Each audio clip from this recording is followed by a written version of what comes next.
Baik, kita mulai. Selamat pagi, Assalamualaikum warahmatullahi wabarakatuh. Waalaikumsalam Pagi, Pak. warahmatullahi Waalaikumsalam wabarakatuh. warahmatullahi Selamat pagi, wabarakatuh. Pak. Ya, kita lanjutkan pertemuan kita untuk mata kuliah dasar genetika tanaman. Mohon maaf harus dilakukan secara daring pada minggu ini. Ya, bahan kita adalah tentang bahan genetik ya dengan tujuan instruksional yaitu Anda dapat menjelaskan tentang bahan genetik ya, dengan pokok bahasan apa itu DNA, RNA dan kromosom serta struktur gen ya sebagai pengantar bagaimana ekspresi gen itu terjadi yang akan dijelaskan pada minggu depan. Nah, kalau kita lihat dari sejarahnya, ini sesungguhnya DNA itu telah teridentifikasi sebagai benang halus ya pada darah putih yang diberi etanol dingin sejak tahun 1869. Namun baru bisa diisolasi ya DNA murninya itu tahun 1935 ya. Dan kemudian 1941 ini diajukan hipotesis satu gen, satu enzim, one gene, one enzyme, bahwa satu gen itu mengendalikan satu enzim dan mengendalikan satu karakter, yaitu karakter kualitatif ini. Ya. Nah, jadi dengan demikian maka bisa dipelajari lebih lengkap ya bagaimana ekspresi dari suatu gen tersebut, dan ketika DNA itu bisa diisolasi maka lebih jelas lagi bagaimana identifikasi dari DNA yang menjadikan suatu gen. Meskipun struktur molekul DNA ini baru terungkap di tahun 1953 ya, double helix begitu dan sebagainya. Kemudian kode genetik yang berupa adenin, timin dan lain sebagainya bisa dapat dipecahkan tahun 1966, dan DNA untuk pertama kalinya dapat, atau gen untuk pertama kalinya dapat diisolasi. Kalau tadi DNA, ini adalah gen dapat diisolasi ini tahun 1969 dengan adanya mesin PCR yang sangat terkenal ya pada waktu pandemi yang lalu ya, analisis PCR itu yaitu polymerase chain reaction ya. Maka penggandaan DNA secara buatan ini dapat dilakukan. Ini sesungguhnya baru ditemukan ya tahun 1980 ya. Kemudian tahun 1984 ini dikembangkan sistem sidik jari DNA, penanda DNA disebut dengan DNA fingerprinting. Saya kira momentum ini sangat penting dalam identifikasi suatu spesies, suatu varietas utamanya, yang mana misalnya varietas tersebut tidak bisa dibedakan karakteristiknya secara morfologi, itu dengan adanya DNA fingerprinting ini bisa dengan jelas dibedakan satu dengan yang lain. Nah, ketika misalnya masuk ke ranah hukum ada dugaan pemalsuan varietas, misalnya pemalsuan benih, ini bisa dengan mudah diidentifikasi melalui analisis sidik jari DNA ya. Dalam keperluan di pemulihan tanaman itu, selain daripada untuk mengidentifikasi varietas tadi, juga untuk melakukan seleksi dengan cepat, karena dengan adanya yang kita sebut dengan marker molekuler ini maka karakteristik-karakteristik yang tadinya yang harusnya muncul di pada saat tanaman itu sudah pada fase tertentu, misalnya buah, ya, daun, buah dan sebagainya, itu sudah dapat diidentifikasi pada fase bibit. Saya kira penemuan sistem sidik jari DNA ini sangat penting dalam pemulihan tanaman. Yang kemudian juga berkembang rekayasa genetika, ya. Dan kekinian itu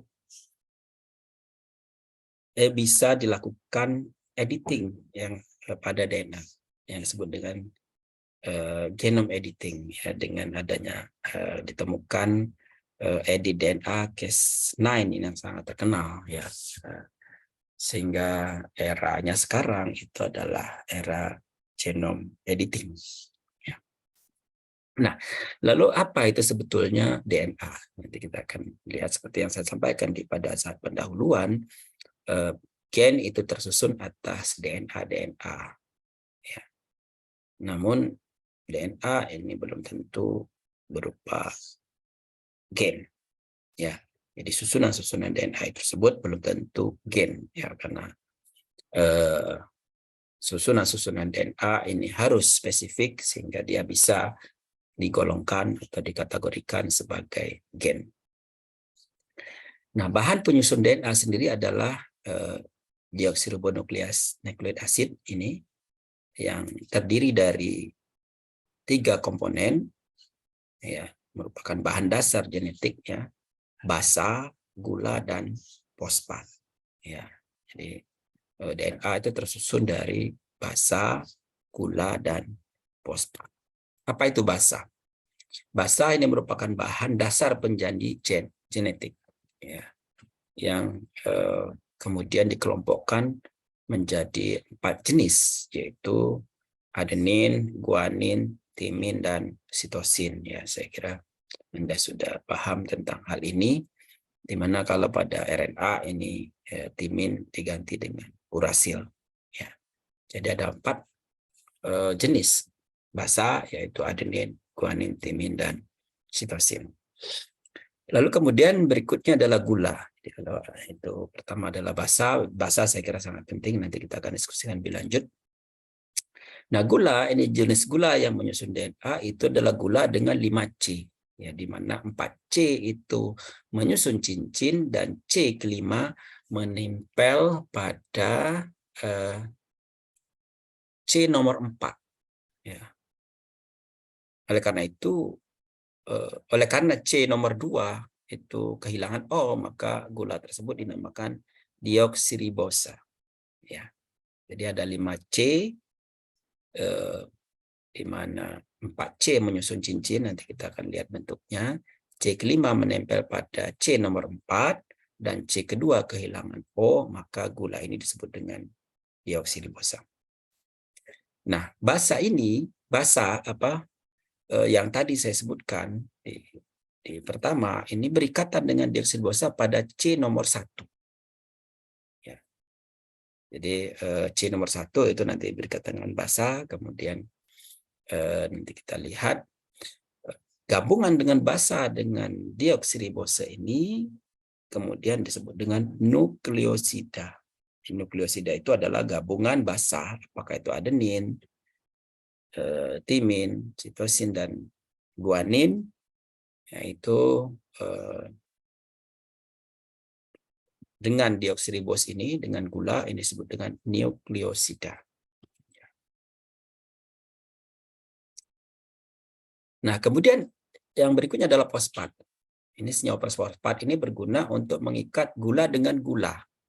Jadi ada gula dengan gula, di mana fosfat tersebut berikatan dengan gula pada C nomor 5. Ya. Jadi untuk mengikat gula satu dengan gula yang lain, ini dihubungkan dengan fosfat.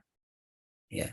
Tadi basa berikatan dengan gula satu dengan gula lain ini berikatan dengan dihubungkan dengan fosfat, ya.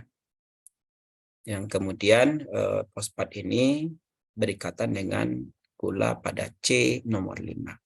Nah, kalau tadi nukleosida adalah basa dan gula, kemudian nukleosida dengan fosfat itu disebut dengan nukleotida. Jadi kalau kita sebut dengan nukleotida itu berarti satu bahan utuh yang terdiri dari fosfat, gula, dan basa. Itu nukleotida. Ya, satu nukleotida berarti C-nya satu, ya. Kemudian ada gula dan ada fosfat. Mari kita lihat apa yang saya sebutkan tadi. Ini adalah basa. Jadi basa, adenin, apakah itu adenin, guanin, timin, dan sitosin. Saya kira warna-warna ini juga menunjukkan dari basa-basa tersebut. Adenin itu adalah hijau, guanin kuning, timin merah, dan sitosin biru. Nah, ini adalah C nomor 1 yang sebelah kanan ini. C nomor 1. Ini C nomor 2. C nomor 3. Dia selalu ada OH. C nomor 4. C nomor 5 terikat dengan C nomor 5 terikat dengan C nomor 4. Ya. Jadi karena C nomor 2 ini kehilangan O-nya, maka disebut dengan deoksiribosa. Ya. Nah, antara ini adalah fosfat. Ya, ini fosfat.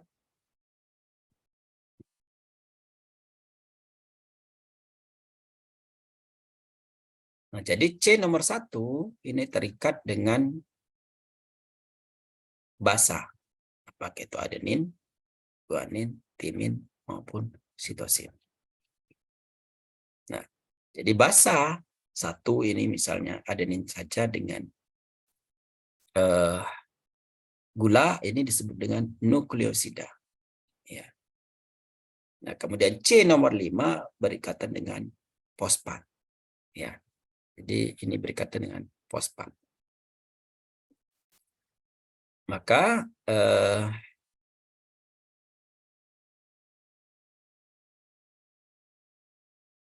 satu kesatuan ini ada fosfat, ya, ada gula, dan ada basa nitrogen. Ini disebut dengan nukleotida. Ya, bisa diperhatikan ini ya, ikatan-ikatannya. Ini satu kesatuan ini disebut dengan nukleotida. Ya, jadi kalau kita ada yang menyatakan apa itu nukleotida, berarti nukleotida ini adalah satu kesatuan ini. Ada satu adenin, kemudian fosfat, dan gula dan fosfat. Jadi satu basa, satu gula, dan satu fosfat. Ini yang disebut dengan DNA, ya, deoksiribonukleik asid. Sebagai bahan penyusun DNA itu adalah 3 ini. DNA ini susunan DNA, nanti ada adenin, guanin, sitosin, dan seterusnya. Itu basa nitrogennya nanti dengan pola-pola tertentu itu yang nanti akan menyusun gen. Ya. Mari kita lihat penjelasan lebih detail bahwa struktur kimia basa ini ada 4, saya katakan tadi, lalu dikategorikan, digolongkan menjadi 2, yaitu kelompok basa pirimidin dan kelompok purin. Ya, kelompok pirimidin ini di mana kelompok ini terbentuk dari satu cincin yang terdiri dari 4C dan 2N. Nanti kita akan lihat, ya. Kedua basa ini, kedua basa yang pembentuk yang dikelompokkan pirimidin ini itu adalah timin dan sitosin. Ya. Sementara kelompok yang kedua itu adalah terdiri dari adenin dan guanin. Ya. Adenin dan guanin. Kelompok basa ini terbentuk dari 2 cincin yang terdiri dari 5C dan 4N. Jadi kalau tadi 4C dan 2N, ini 5C dan 2N. Ya, ini yang dimaksud. Ya, jadi ini kelompok pirimidin, ini kelompok purin. Jadi kalau kita hitung C-nya 1, 2, 3, 4, ini 4C, ya. Kemudian 2N, 1, 2. Kemudian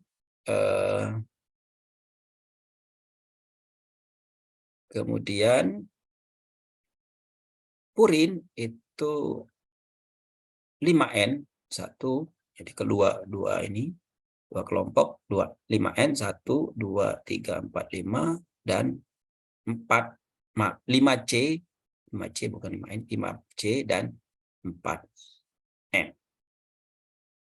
Ya, 5C dan 4.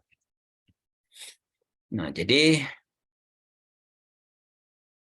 timin dan sitosin ini masuk kelompok pirimidin karena mempunyai karakteristik 4C 2N, sementara purin ini masuk ke dalam adenin dan guanin masuk kelompok purin yang terdiri dari 5C dan 4N.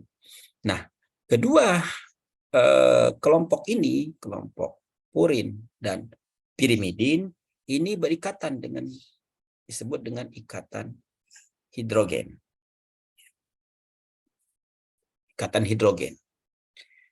Adenin dan timin ini berikatan 2, sementara sitosin dan guanin berikatan 3. Ini kalau kita lihat ikatan antara timin dan adenin, sitosin dan guanin, ya seperti ini. Ini saya kira penting Anda untuk mengidentifikasi bahwa mengapa perlu ada ikatan 2 dan ikatan 3. Nanti ada hubungannya dengan apakah itu proses ekspresi gen maupun juga proses replikasi, ya, karena kedua proses itu memerlukan DNA yang harus dibuka, harus diputus rantainya, ya, ikatan hidrogennya harus diputus agar bisa dilakukan pencetakan dari basa-basa tersebut atau pembacaan dari basa-basa tersebut, ya, DNA menjadi RNA misalnya kalau pada proses transkripsi. Kalau pada proses replikasi ini pembacaan DNA untuk dicetak menjadi utas cetakan yang baru, ya, sehingga ikatan kedua ini harus dibuka, ya. Penting bahwa ada ikatan 2, ikatan 3, karena nanti kalau dalam proses transkripsi ada yang disebut dengan origin of replication, ya. Jadi tempat untuk awal pertama kali replikasi itu terjadi. Ya, jadi di mana tempat replikasi itu terjadi itu biasanya ikatannya adalah 2, karena ikatan 2 lebih mudah dibuka, ya, dibandingkan dengan ikatan 3, ya. Sehingga biasanya tempat titik pertama kali untuk replikasi di dalam proses replikasi pada kromosom itu ikatan-ikatan 2. Demikian juga proses transkripsi, misalnya. Proses transkripsi itu biasanya diawali dengan adanya ikatan-ikatan 2, misalnya TA yang disebut dengan tata box. Tata box ini yang mengawali proses transkripsi.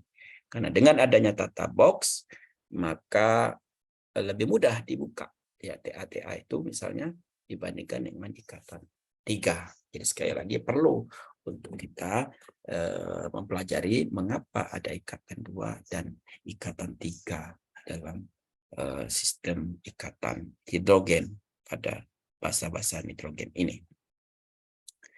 Nah, ini jadi ikatan antar basa itu 2 utas yang saling berikatan. Ya, ikatan ini karena antar basa dapat dihubungkan oleh unsur hidrogen, sehingga ikatan antar basa ini disebut dengan ikatan hidrogen. Ya.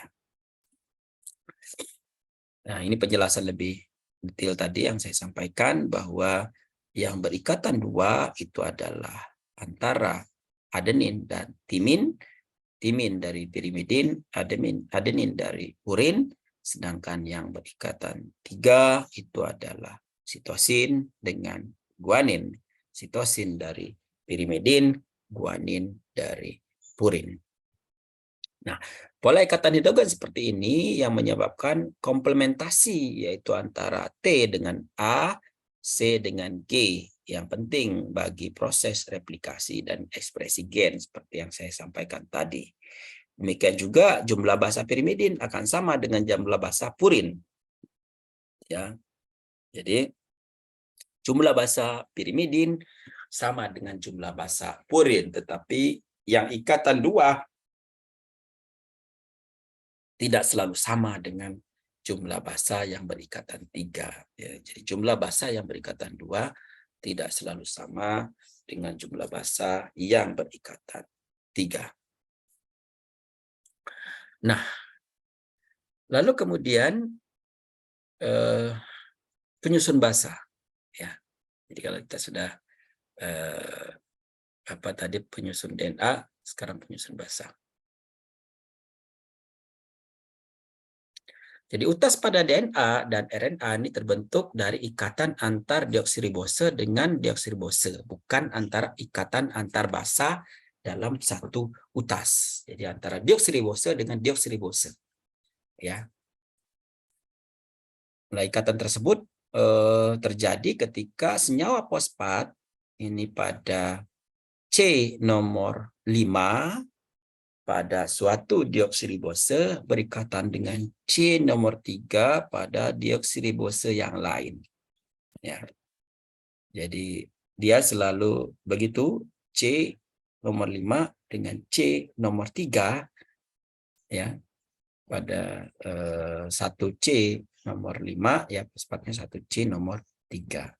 Yang kemudian ikatan ini disebut dengan ikatan fosfodiester karena dihubung oleh fosfat.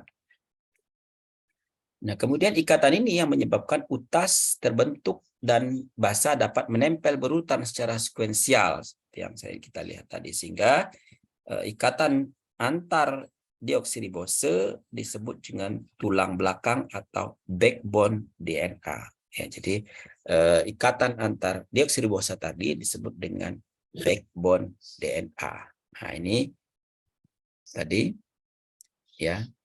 Jadi terhubung dengan C nomor 3 dan C nomor 5 ya. C nomor 3 dan C nomor 5 selalu demikian, yang kemudian nanti kita akan lihat sangat penting itu C nomor 3 dan C nomor 5. Ini adalah ikatan fosfodiester antara gula dengan gula, ya, antara basa dengan gula dengan gula, ya. Antara gula berikatan dengan basa nitrogen.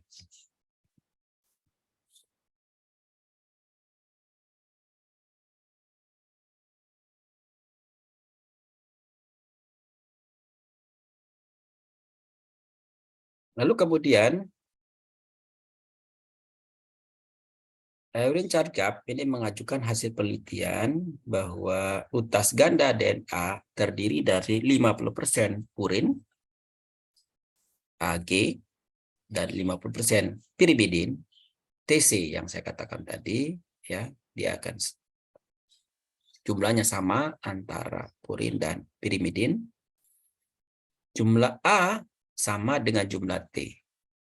Jumlah G sama dengan jumlah C karena A berikatan dengan T dan G berikatan dengan C. Ya. Namun demikian, proporsi kandungan GC dibandingkan dengan AT bervariasi antar bagian kromosom dan antar organisme. Ya. Nah, jadi apa namanya?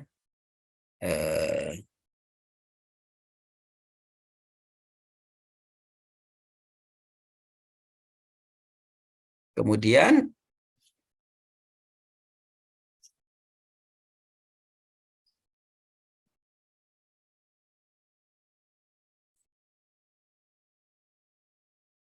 kalau kita lihat, maka penyusun dari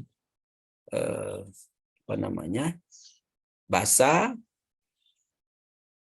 yang kemudian membentuk suatu rantai yang seperti ini, ya, bagaimana proses-prosesnya nanti kita akan lihat dari basa, dari ikatan C nomor berapa ke C nomor berapa. Ini ada ketentuannya. Ya, kita nanti akan lanjutkan.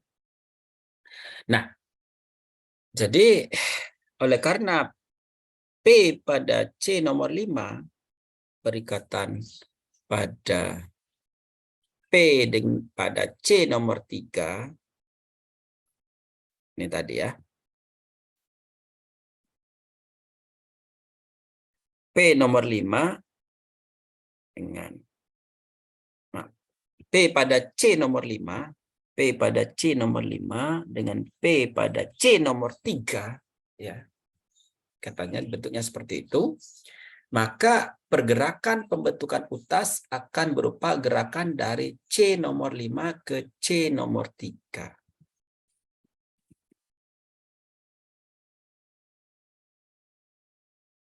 Nah, ini tadi.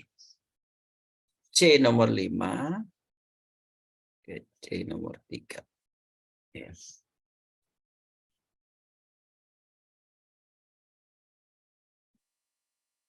Dan seterusnya. Ya. Jadi ujung utas DNA disebut dengan ujung 5, sedangkan ujung akhirnya disebut dengan ujung 3. Ya. Jadi ujung 5 dan ujung 3. Dan pergerakannya selalu dari C nomor 5 ke C nomor 3. Ya. Sehingga kalau dia pergerakan dari C nomor 5 dan C nomor 3, maka utas yang selalu menjadi utas cetakan pergerakannya selalu dari C nomor 5 ke C nomor 3. Nanti kita akan lihat. Nah, ini jadi pergerakan utas ganda itu arah pergerakannya antar utas ini selalu saling berlawanan, ya, sehingga posisi basa tidak harus selalu tepat sejajar. Hal ini yang mengakibatkan utas ganda DNA menjadi berpilin, ya. Jadi ini yang gambaran secara keseluruhan bahwa ini C nomor 5 dan C nomor 3. Pergerakannya selalu dari 5 ke 3, ya. 5 ke 3. Jadi kalau dari 5 ke 3 pergerakannya begini, ya. Pembuatannya dari 5 ke 3, maka utas cetakannya mesti 3, 5. Karena utas pergerakan utas baru itu dari 5 ke 3. Jadi nanti kalau kita lihat di video bagaimana memulainya suatu replikasi misalnya, itu selalu dia menggunakan utas cetakan itu adalah dari 3 ke 5, karena utas yang baru pergerakannya dari 5 ke 3. Ya. Ada pertanyaan sampai di sini?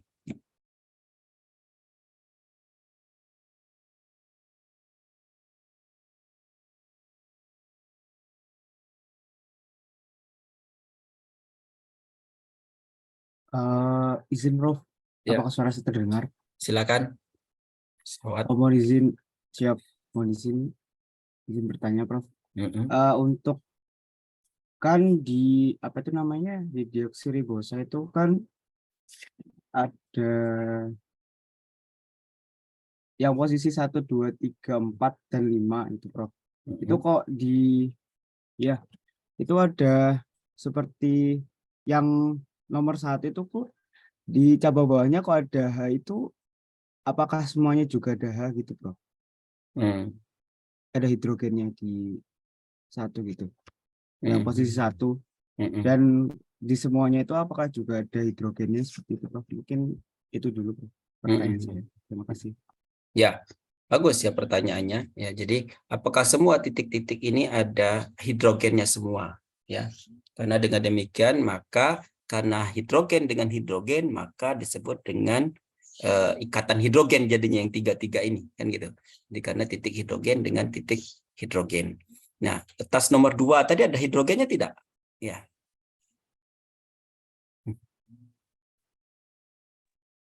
Ada Bro. tadi ada hidrogen tapi ada O-nya enggak gitu. Nggak ada O. Enggak ada O. Jadi dia H kan berarti ya. Ya, Iya, H sementara aja. H saja. Jadi dengan demikian maka berarti ini ada H saja, harusnya kan OH gitu ya. Nah, jadi nomor 2 itu juga H saja gitu ya. Sementara nomor 3 kan berkaitan dengan P ini. Ya, nomor 4 berkaitan dengan H. Nomor 4 H dengan C. Nomor 4 ini berkaitan dengan C yang di sana, H yang di sini. Ya. Tersisakan cuma itu kan, nomor 2 saja, nomor 3 kan berikatan, nomor 4 juga berikatan. Ya. Demikian ya, Mas Wad. Siap, terima kasih, Ya. Prof. Ada lagi yang lain, silakan.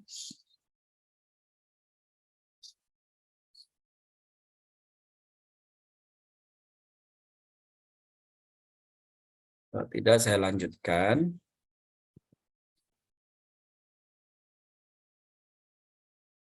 Nah, seperti yang saya sampaikan tadi,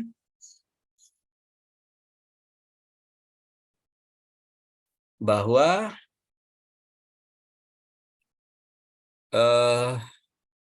ada untuk mengidentifikasi ya masing-masing bahasa, maka diberi warna, ya, divisualisasi melalui mesin yang disebut dengan DNA sequencer, yaitu bahasa C itu warna biru, bahasa G warna hitam, bahasa T warna merah, dan bahasa A warna hijau, seperti yang saya sampaikan di muka tadi, bahwa warna-warna dari bahasa itu adalah identitas dari mereka, karena kalau divisualisasi ini di mesin ya, DNA sequencer, ini akan terlihat warna-warna ini adalah susunan-susunan dari DNA tersebut, ya, susunan dari bahasa-bahasa tersebut gitu ya. Kalau warna biru berarti dia adalah biru adalah C, hitam adalah G, merah adalah T, dan hijau adalah A. Sehingga seperti ini bisa kita lihat. Jadi kalau dia hijau-hijau-hijau berarti A, merah berarti T, hitam berarti adalah G, ya. Biru itu adalah C, dan seterusnya. Jadi dengan adanya warna-warna seperti ini akan lebih mudah untuk mengidentifikasi ya suatu fragmen DNA dari hasil analisis mesin DNA sequencer. Nah, jadi bahan genetik itu adalah DNA, ya. Lalu apa perbedaan DNA dengan RNA? Karena DNA itu jika dia terekspresi, DNA kalau dia berupa gen, ya nanti kita akan lihat susunan DNA yang berupa gen, maka dia akan terekspresi, melakukan transkripsi, ya, akan menghasilkan RNA. Lalu apa perbedaan DNA dengan RNA? Nah, ternyata perbedaannya ada 3. Yang pertama adalah gulanya. Tadi kalau pada DNA, gula itu diberi nama deoksiribose karena unsur oksigen pada C nomor 5. Sementara gula RNA ini, jadi gula pada DNA kehilangan unsur oksigen pada C nomor 5, sehingga disebut dengan deoksiribose. Gula pada RNA masih memiliki oksigen pada C nomor 2. Ini maaf, kayaknya bukan nomor 5 ya. Nomor 2 ini ya. Jadi DNA ini C nomor 2 sehingga disebut dengan dia kehilangan unsur oksigen pada C nomor 2 disebut dengan deoksiribose, sementara kalau RNA ini kehilangan masih memiliki oksigen pada C nomor 2 sehingga disebut dengan ribose. Yang lain adalah basa pirimidin, itu adalah ikatan. Jadi basa pirimidin itu ada yang disebut dengan timin, ya, yang punya ikatan 2 ikatan hidrogen, ya. Sementara timin tidak ada pada RNA, pada RNA itu disebut dengan urasil, yang katanya juga 2. Kemudian sementara utasnya DNA itu adalah utas ganda dan RNA itu adalah utas tunggal. Ya, jadi ada beberapa makhluk hidup yang kandungannya hanya berupa RNA, hidup atau tidak ya. Virus itu adalah terdiri hanya RNA saja, maka dia itu utas tunggal, sehingga penggandaan dari virus ini memerlukan tempat, ya, yang kemudian dia akan menggunakan makhluk hidup lain sebagai inang, ya, infeksi, ya, menggunakan sel dari hidup lain untuk dia mengganda, ya. Nah, jadi yang dimaksud tadi ini, ya. Jadi ini ada H, kehilangan O-nya seperti yang ditanya oleh Mas Sawat tadi, H semua di sini. Kemudian sementara RNA itu masih tetap ada O-nya, ya. Kemudian basanya kalau pada DNA itu adalah timin, di mana CH3 di sini, sementara urasil itu adalah berupa H. Ya, utasnya adalah ganda dan utas tunggal. Saya kira itu yang disebut dengan DNA. Lalu bagaimana penggandaan DNA?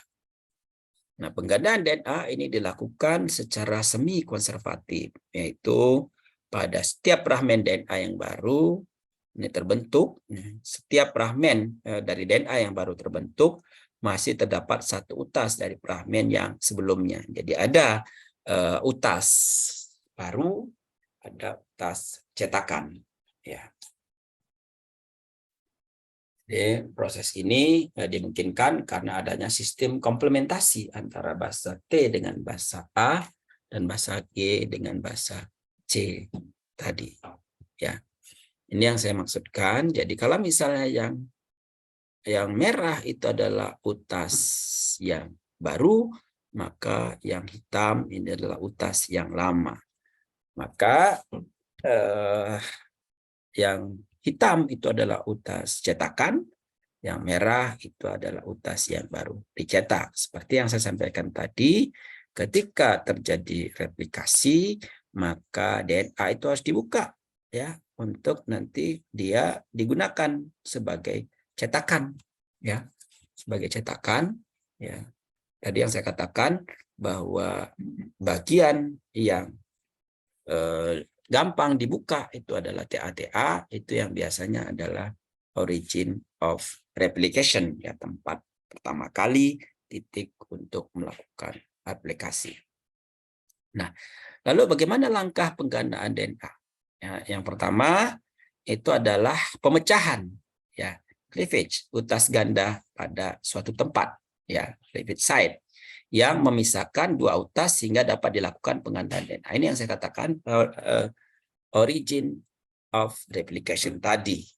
Dia harus dipecah dulu. Nah, penting untuk utas yang ikatannya 2 itu sebagai tempat.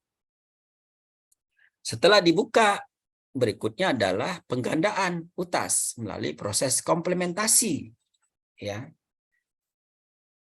Enzim DNA polimerase melakukan pembentukan utas DNA baru sesuai dengan bahasa komplemennya. Jadi kalau misalnya kalau utas yang lama itu adenin, maka utas baru itu adalah timin. Kalau utas lama itu sitosin, utas barunya guanin, dan seterusnya seperti itu, ya. Selesai itu maka dilakukan penutupan nik. Nah, gitu ya. Oleh karena pemanjangan rantai DNA selalu mengikuti pola 5-3, maka utas yang arah 5-3-nya searah dengan arah cleavage, proses komplementasi berhenti menunggu yang cukup besar, sehingga menyebabkan ada gap antar rangkaian basa. Nah, gap ini yang disebut dengan nik, yang harus ditutup agar fragmen DNA baru ini sempurna. Nanti kita akan lihat apa yang dimaksud, ya. Jadi kalau misalnya utas itu adalah utas yang dengan arah 5-3, ya, maka dia akan searah. Ya, karena pemanjangan itu 53. Ya, pemanjangan itu 53, maka dia akan searah. Nah, ini yang dimaksud tadi. Ya.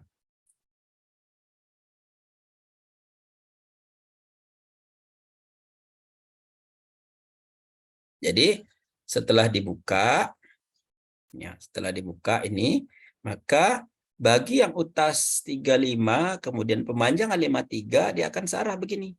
Tetapi bagi yang utasnya adalah, kalau ini adalah 35, dari sini ke sini 35, berarti dari sini ke 53. Maka pemanjangan harus dari 35. Nah, jadi dia harus ke sana. Nah, gitu. Ya. Jadi kalau ini terus karena searah, ini adalah 35, pemanjangannya 53. Sementara kalau yang di bagian atasnya harus begitu. Nah, gitu. Jadi dia ada titik-titik ini yang kemudian disebut dengan nick itu, titik-titik nick ini. Kalau utas yang satu lagi tidak ada karena dia memang utasnya searah, pemanjangan 53. Ya. Yang kemudian bagian-bagian yang baru terbentuk, ya, ini bagian yang baru terbentuk, ini dan ini disebut dengan fragmen Okazaki, menghubungkan antar satu nick dengan nick yang lain, yaitu disebut dengan fragmen Okazaki. Ya. Sebelum sampai ke sana, nah ini yang tadi. Nah, pemanjangan itu dari 5 ke 3, pemanjangan itu dari 5 ke 3, ya. Sehingga apa namanya? Replikasi DNA tidak tidak sederhana yang kita, tidak sederhana maksud saya. Jadi satunya adalah lurus, satunya bolak-balik. Saya akan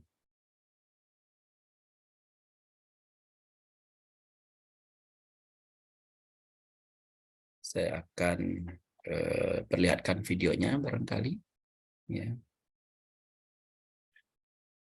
Video yang dimaksud agar lebih jelas, ya.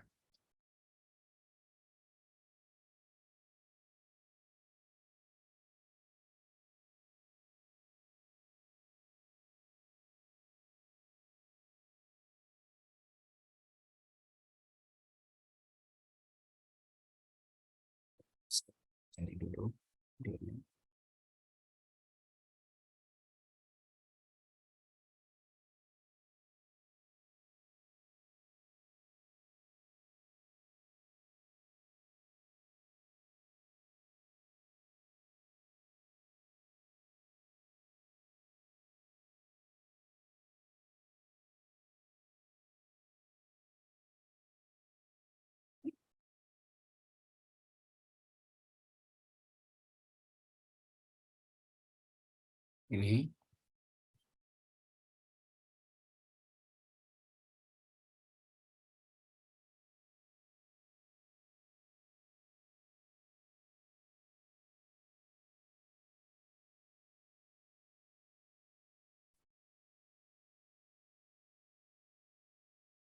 Ini ya videonya.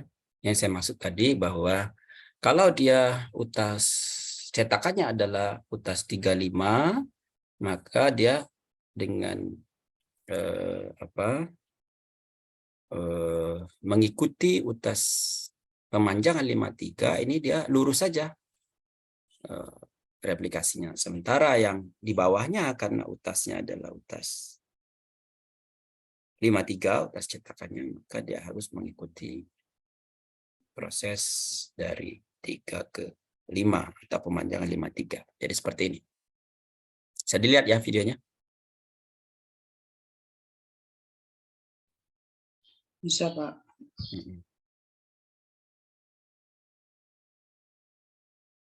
Ini yang disebut dengan fragmen Okazaki tadi. Ya.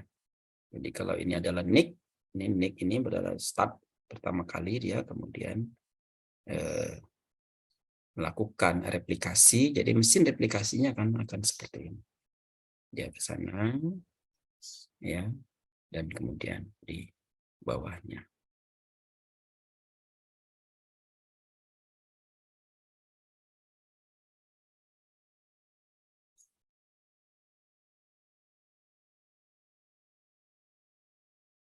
Nah, kira-kira itu ya yang saya maksud tadi.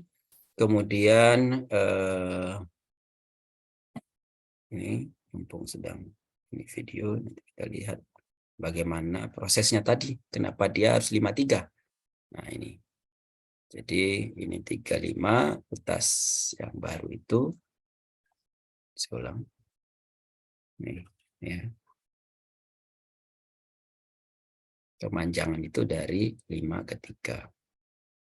Jadi,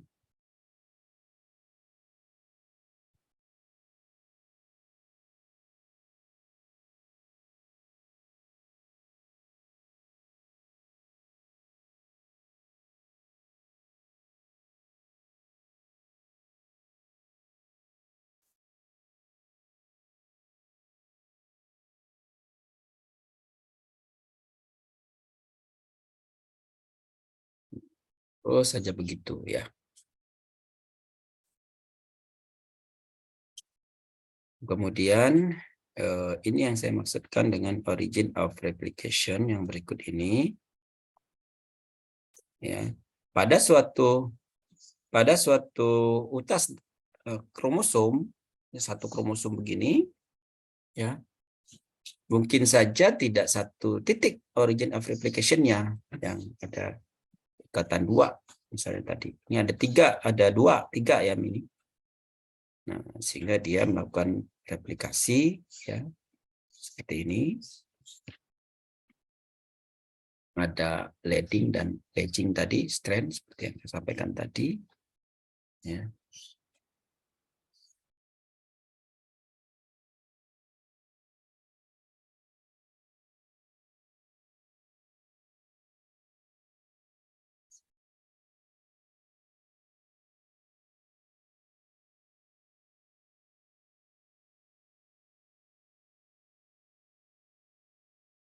Ya, demikian.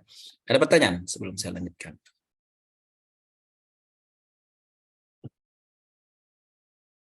Kalau tidak ada, saya akan lanjutkan pembahasan kita yang disebut dengan kromosom. Yang kalau tadi DNA, sekarang kromosom. Ya, jadi di dalam sel tanaman, ini DNA tersebar baik di dalam T sel maupun di dalam sitoplasma. Kalau di dalam tanaman itu ada di plastida dan mitokondria ya, selain daripada di inti tadi. Ya. Jadi di sitoplasma itu plastida dan mitokondria yang kalau di plastida dan mitokondria jumlahnya lebih dari 1 ya. Plastida dan mitokondria itu ada ribuan. Ya. Dengan demikian maka sel tanam itu ada 3 genom. Ada genom inti, ada genom mitokondria dan genom plastida. Ya. Ini ya.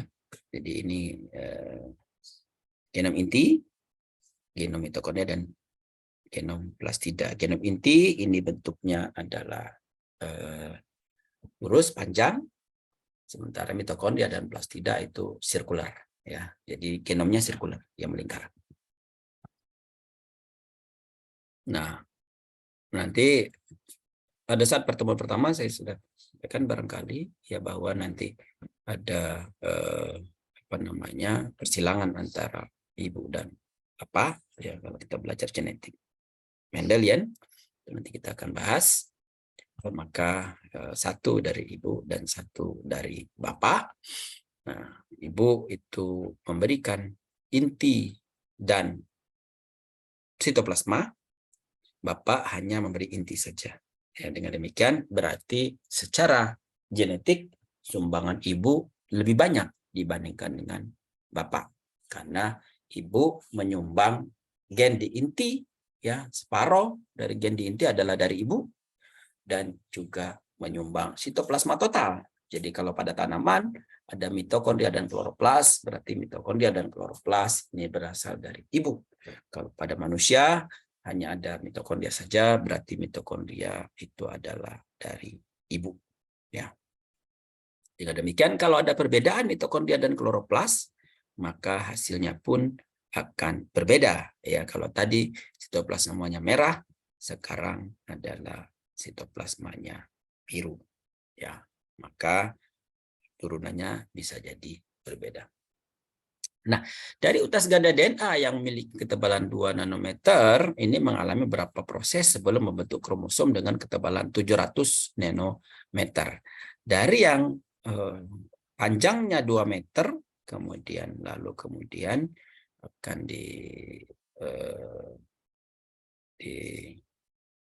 disusun ya menjadi bisa masuk ke dalam inti sel. Nah, bagaimana cara penyusunan itu? Ya, utas ganda DNA ini mengikat histon sehingga mencapai ketebalan 11 nanometer. Mengapa utas ganda mengikat histon? Karena histon itu adalah berupa bulatan-bulatan, ya. Bulatan-bulatan itu penting karena ikatan-ikatan utas DNA itu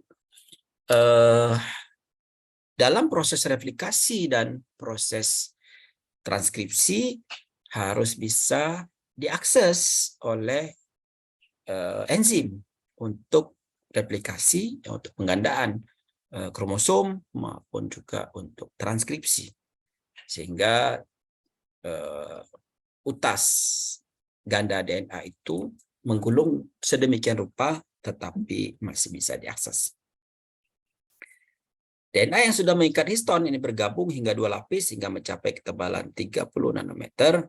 Gabungan di atas pendek membentuk pola gelombang dengan lebar antara puncak dan lembah gelombang sebesar 300 nanometer. Pola gelombang tersebut bentuk pola memilin dengan ketebalan 700 nanometer.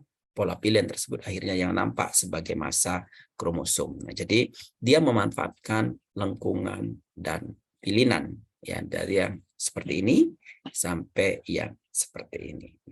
Ya.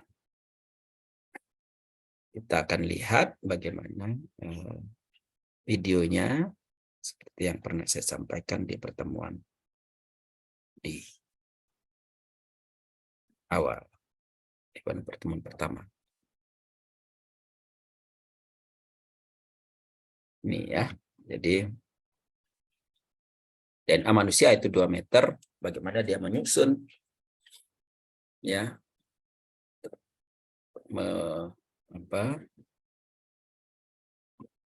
melakukan strukturisasi. Nah, ini histon-histon tadi bentuknya bulatan-bulatan sehingga walaupun dia memilin, ini ada walaupun DNA itu memilin masih bisa diakses oleh enzim karena masih ada celah. Nah, kemudian membentuk sekali lagi menggulung ya. Ada macam-macam histon di sini, ada histon oktamer, ada histon A1. Selesai dia menggulung begitu, kemudian dia akan membentuk lengkungan dan lipatan.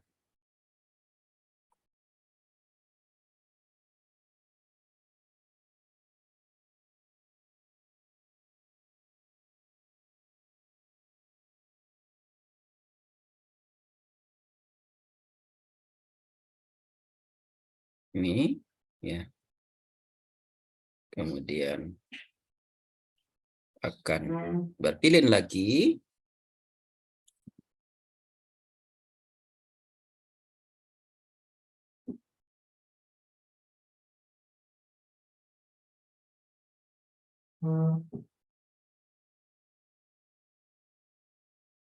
Kan seperti ini. Ya. Nah, jadi inilah yang dapat menjelaskan mengapa DNA yang 2 meter, manusia itu satu sel DNA-nya 2 meter, masuk ke dalam 0,006 mm. Dengan susunan seperti itu, ya maka DNA yang panjangnya 2 meter itu dapat masuk ke dalam inti sel.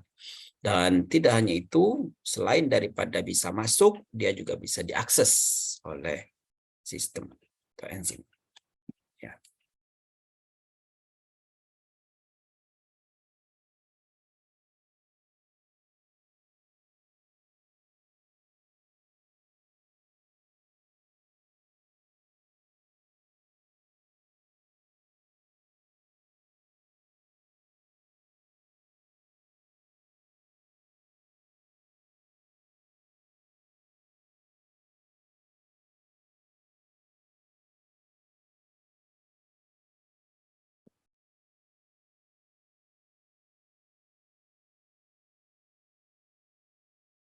Kita lanjutkan. Ini adalah susunan kromosomnya. Nah, meskipun demikian, pada bagian-bagian tertentu dari kromosom itu yang lilitannya sangat kuat, yaitu di sentromer dan di telomer, sehingga bagian ini disebut dengan heterokromatin, ya. Yang meskipun dia nanti kita akan lihat, meskipun dia berupa gen, dia tidak bisa terekspresi karena tidak bisa diakses oleh enzim, ya, lilitannya terlalu kuat, ya, untuk membentuk suatu struktur tertentu, karena kalau tidak maka dia akan terurai ke telomer dan sentromer, lilitannya sangat kuat, ya, dibandingkan dengan bagian lain. Ini disebut dengan heterokromatin. Sementara yang lebih longgar disebut dengan eukromatin. Nah, telomer itu adalah bagian dari ujung kromosom, ya, yang dibutuhkan untuk stabilitas ujung kromosom. Jadi kalau telomernya makin pendek hilang telomernya, maka bisa dipastikan kromosom menjadi tidak stabil, ya. Pembelahan kromosom akan terganggu, pembelahan sel akan juga terganggu, dan kromosom akan terurai. Sementara sentromer inilah bagian yang berasosiasi dengan benang gelendong. Ini juga penting. Ketika pembelahan mitosis maupun meiosis, maka terjadi asosiasi antara benang gelendong dengan sentromer untuk menarik kromosom ke kutub. Nah, sehingga ada dua bagian tadi, heterokromatin dan eukromatin. Heterokromatin itu bagian kromosom yang cenderung padat pilinannya. Jelas tampak pada interfase, umumnya berada di sekitar sentromer dan telomer. Sementara eukromatin ini merupakan bagian kromosom memiliki kepadatan normal dan memiliki siklus kondensasi, ini cenderung kurang memilin dan pada interfase. Nah, gen-gen yang aktif ini berada pada posisi ini, ya. Gen-gen yang fungsional ini pada posisi ini, ya. Dan bagian-bagian ini juga yang melakukan kondensasi sehingga dia bisa memadat lebih banyak lagi, sehingga kromosom yang bisa dilihat yang seperti ini kromosom pada saat metafase, ya teman-teman semua. Ini bukan pada saat interfase. Dengan demikian pada saat metafase ini sesungguhnya telah terjadi pemadatan lagi, kondensasi lagi. Yang mengalami kondensasi itu adalah pada eukromatin. Pada heterokromatin sudah tidak ada kondensasi karena dia sudah pilinannya sudah maksimum. Nah, selanjutnya kita bisa lihat, ya, bahwa ini yang menjelaskan tadi, ya, bahwa ada yang berupa gen, ada yang tidak berupa gen, ada yang berupa fungsional dan tidak fungsional. Nah, ada DNA yang berupa gen, ada DNA yang tidak berupa gen, ada gen yang fungsional, ada gen yang tidak fungsional. Karena kalau gen itu berada pada area heterokromatin, maka walaupun dia berupa gen, dia tidak fungsional karena tidak bisa diakses oleh enzim untuk proses transkripsi misalnya. Nah, ini pula yang dapat menjelaskan ukuran-ukuran genom kaitannya dengan ekspresi, kaitannya dengan ukuran tanaman misalnya, ya.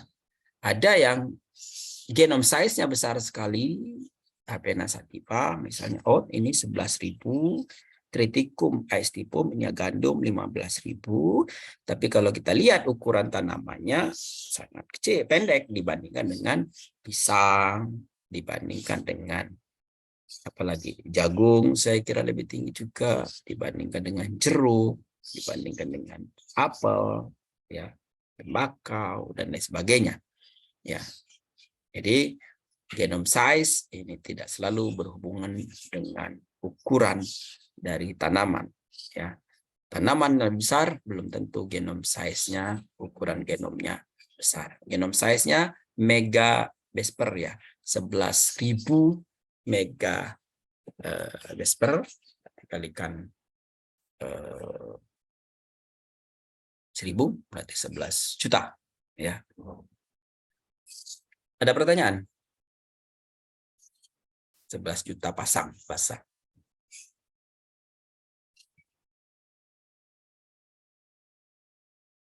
Nah, tadi saya sampaikan bahwa DNA itu bisa berupa gen, bisa tidak. Sehingga kita perlu identifikasi kira-kira fragmen DNA yang seperti apa yang berupa gen. Nah, DNA yang berupa gen itu adalah DNA yang dapat ditranskripsikan menjadi RNA, yang kemudian diterjemahkan menjadi protein, yang selanjutnya mampu mempengaruhi proses fisiologi tanaman maupun fenotipenya. Yang bisa terekspresi ya menjadi fenotip itu adalah DNA yang berupa gen. Itulah gen. Strukturnya apa?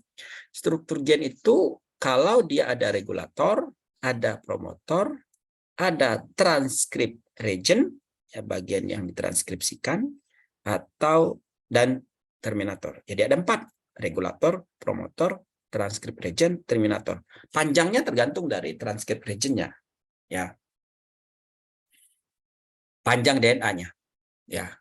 Jadi regulator, promotor, transkrip region, dan terminator itu ya tersusun dari DNA. Jadi kalau DNA itu ada yang berperan sebagai regulator, promotor, transkrip region, terminator, lengkap, maka susunan DNA itu disebut dengan gen. Kalau salah satu kelompoknya tidak ada regulatornya, tidak ada promotornya, apalagi tidak ada yang ditranskripsikan, tidak ada terminator sekalipun, maka DNA itu bukan berupa gen. Ya, ada fenomena-fenomena tertentu di mana DNA itu berulang saja, GC atau AT itu pasti bukan berupa gen yang kemudian disebut dengan DNA berulang. Apa itu regulator? Regulator ini merupakan bagian dari gen yang berperan dalam aktivasi suatu gen. Ya, ini yang menentukan pada rangkaian fisiologi apa, pada kondisi apa, pada fase perkembangan apa, atau pada organ apa. Regulator inilah yang menentukan ekspresi tersebut. Kapan, di mana, ya, umumnya berada pada awal gen, mendahului promotor. Bagian ini akan menentukan suatu ekspresi, apakah itu terekspresi secara terus-menerus, ya, konstitutif, atau inducible. Regulator terdiri dari responsif elemen seperti heat shock, respons elemen, kemudian glucocorticoid respons elemen, dan serum respons elemen. Jadi ada 3 ini. Ya, regulator itu ada yang heat shock, ada yang serum, ada yang glucocorticoid. Jadi HSE, GRE, dan SRE. Sementara promotor ini merupakan bagian dari gen yang berperan dalam menentukan utas mana yang akan dikode untuk ditranskripsikan dan kapan titik awal transkripsi akan dilakukan. Itu promotor namanya. Promotor itulah yang akan mengawali kapan transkripsi, titik mana transkripsi itu dilakukan. Letak promotor ini berada sebelum titik awal transkripsi, sehingga jarak dari titik inisiasi dinotasikan dengan tanda minus atau disebut dengan downstream. Ya, jadi minus berapa? Downstream itu ada angka-angkanya. Nah, promotor yang paling umum terdapat dalam gen tanaman adalah tata box. Jadi minus sekian itu ada tanda tata boxnya. Itu nanti titik awal inisiasinya, titik awal transkripsinya itu akan dimulai setelah bahasa keberapa dari tata box tersebut. Jadi saya sampaikan tadi bahwa TA itu adalah utama dari bagian promotor, karena ini adalah bagian yang nanti akan dibuka begitu untuk proses transkripsi, sehingga yang ada TA-TA-nya itu yang mudah untuk dibuka. Meskipun demikian jenis-jenis promotor ada yang tidak TA. Ini ada 10 base pair ya, 22, 20, 10 ya. Ini ada 10, ada 20 ya, dan seterusnya gitu ya. Jadi minus 10 ada tata, kemudian hitungan 10 bahasa transkripsi itu dilakukan. Ya. Itu adalah promotor. Transcript region ini adalah bagian gen yang akan ditranskripsikan menjadi RNA. Nah, bagian yang akan ditranskripsikan menjadi RNA. Diawali dari start site namanya. Nah, hingga nanti akhir transkripsi yang disebut dengan termination site. Ya. Jadi notasi mulai start site positif atau upstream. Dalam bagian ini terdapat bagian yang akan dibawa keluar dari inti sel yang disebut dengan exon, dan bagian yang akan tetap ditinggalkan di dalam inti sel yang disebut dengan intron. Nah, ini jadi exon dan intron, ada pemotongan dari intron. Exon akan keluar. Bagian exon mRNA terdapat bagian yang akan diterjemahkan menjadi rantai asam amino yang disebut dengan open reading frame, dan bagian yang diterjemahkan yang disebut dengan bagian yang tidak diterjemahkan disebut dengan untranslated region, UTR. Ya, sangat tergantung di mana start codon dan stop codonnya. Tidak semua RNA itu diterjemahkan tentunya, tergantung ada atau tidaknya start codon. Jadi start codon tidak harus di awal dari DNA yang ditranskripsikan. Ya, start codon bisa di tengah, bisa di ujung, yang akan menandakan berapa banyak ya RNA yang akan menjadi asam amino. Bagian dari ujung, bagian terujung itu adalah terminator. Ini merupakan bagian dari sekuens DNA yang memberi tanda kepada enzim penyusun RNA polimerase untuk menghentikan proses pemanjangan rantai RNA. Jadi berhenti di situ. Dengan demikian terminator ini menjadi sangat penting. Kalau dia tidak berhenti, nanti RNA-nya akan kepanjangan. Nah, jadi kalau ada kromosom yang seperti ini, mungkin saja ada bagian gen di sini, maka yang disebut dengan gen itu adalah mulai dari awal sini, ya, mulai dari awal sini sampai akhir sini. Ya, jadi regulator, promotor, kemudian transkrip region, ini yang ditranskripsikan. Nanti ada pemotongan intron, ya. Kemudian nanti akan ada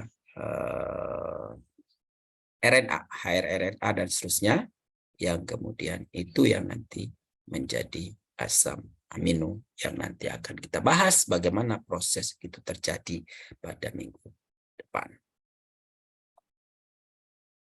Demikian saya kira. Ada pertanyaan?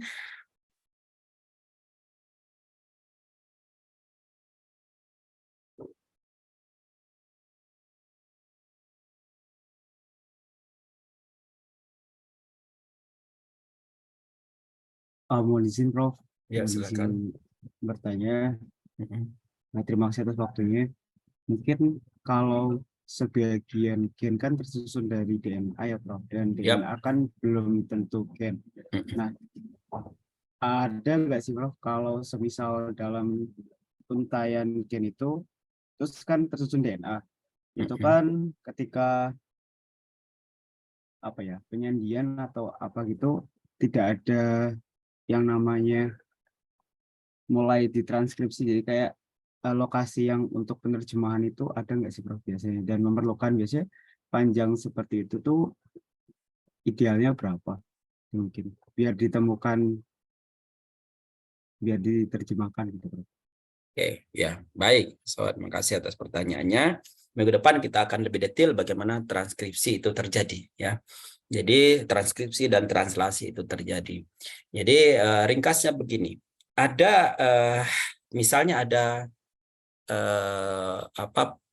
ada suatu proses yang harus terjadi transkripsi. Apakah itu inducible atau memang konstitutif. Jadi misalnya ada sesuatu yang harus ditranskripsikan, maka regulator akan berfungsi.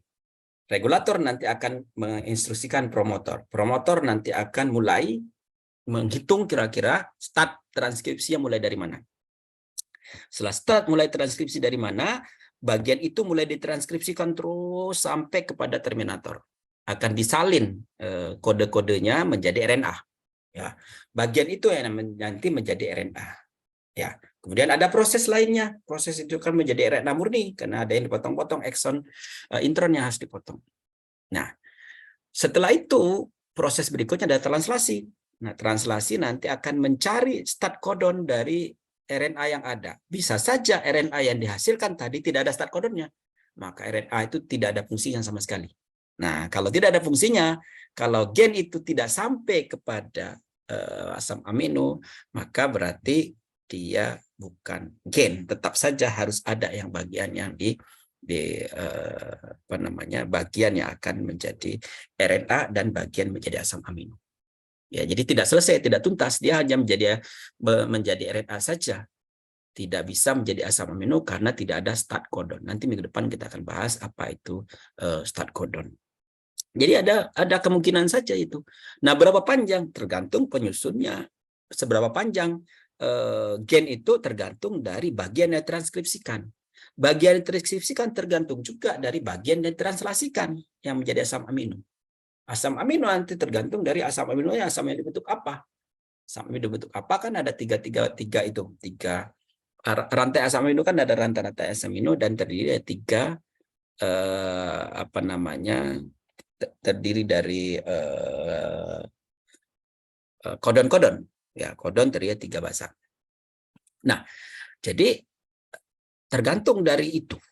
Ya, asam amino nanti asam amino kumpulan-kumpulan asam amino akan menjadi protein. Nah, jadi dengan demikian bentuk protein, ukuran protein ya tergantung dari penyusunnya asam amino itu, dan asam amino nanti tergantung dari bagian-bagian mana yang akan ditranslasikan.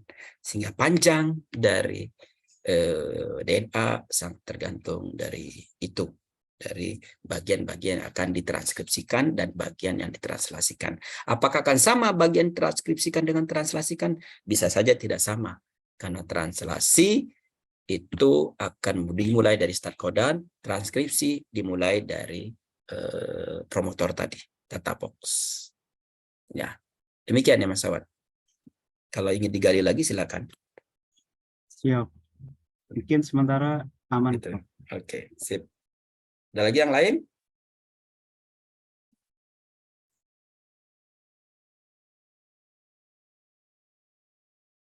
Kalau tidak, kita cukupkan sampai di sini ya. Terima kasih atas perhatian semuanya. Minggu depan masih bagian saya ya. Kalau misalnya saya sudah bisa ke kampus, nanti saya akan ke kampus, tapi kalau tidak, mohon izin kita online kembali. Terima kasih atas perhatiannya. Salam sehat selalu. Assalamualaikum warahmatullahi wabarakatuh. Waalaikumsalam warahmatullahi wabarakatuh. Terima kasih banyak, Ya, Bos. sama-sama. Banyak, Pak. Ya. Semoga lekas sembuh, Pak. Amin, amin ya rabbal alamin.